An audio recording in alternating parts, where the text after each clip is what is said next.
मुंबई पालिका निवडणुकीत महायुती म्हणून लढणार, ठाकरे बंधूंच्या युतीचा फरक पडणार नाही, महायुतीचाच महापौर होणार। TV9 मराठीवरील मुलाखतीदरम्यान उपमुख्यमंत्री शिंदेंची स्पष्टोक्ती।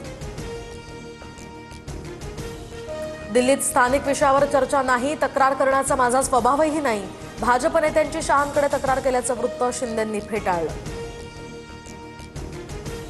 महायुतीत फोडाफोडीचे वाद आता संपलेत, यापुढे एकमेकांच्या पक्षातले लोक न घेण्याचा निर्णय। रवींद्र चव्हाणांकडून इनकमिंग सुरू असेल तर फडणवीस बघून घेतील, शिंदेंचं भाष्य। डॉक्टर गौरी गर्जेंच्या मृत्यू प्रकरणामध्ये थोड्याच वेळात पालवे कुटुंबियांची पत्रकार परिषद। पती अनंत गर्जेसह कुटुंबियांवर आत्महत्येस प्रवृत्त केल्याचा ठपका। अनंत गर्जे हा पंकजा मुंडेंचा पीए।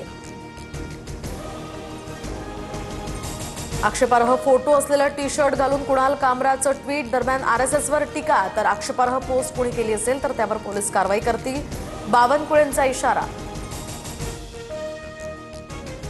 मी शब्दाचा पक्का, बारामतीत काम करून दाखवलं। काही नेते शहराच्या विकासावर बोलतात, मात्र त्यांचीच शहर भकास आणि घाण असतात। अंबाजोगाईतल्या सभेत अजित पवारांचं वादग्रस्त विधान।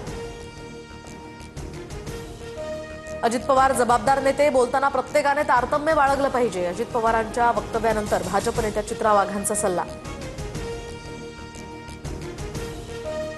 तिजोरीच्या चाव्या कुणाकडेही असू द्या, पण मालक आपलाच, विकासाची काळजी करू नका। कोल्हापुरातल्या प्रचार सभेतील भाषणात चंद्रकांत पाटलांनी अजित पवारांना डिवचलं। छत्रपती संभाजीनगरमध्ये भाजपनं शिंदेंच्या शिवसेनेचा नगराध्यक्षपदाचा उमेदवारच फोडला। फुलंब्रीतील उमेदवारी अर्ज मागे घेत आनंद ढोके यांचा भाजपात प्रवेश, तर वरिष्ठांच्या आदेशानंतर सुद्धा फोडाफोडी सुरूच। नाशिकच्या ठाकरेंच्या शिवसेनेतील उमेदवाराचा हृदयविकाराच्या झटक्यानं मृत्यू। मनमाड नगर परिषदेतील वॉर्ड क्रमांक 10 चे उमेदवार नितीन वाघमारेंचं निधन।